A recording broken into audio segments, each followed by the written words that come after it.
Why you were crying? You were crying, it's because you were being punished? Huh? Why you were crying?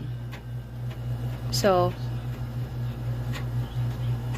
why you broke our house again? You know that our house is Full in pieces. full into a billions of pieces, and then you are going to broke it again?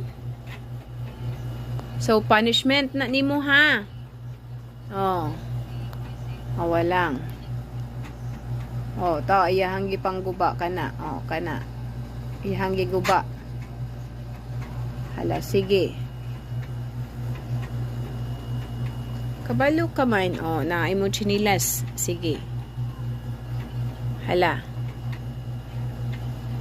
So, happy?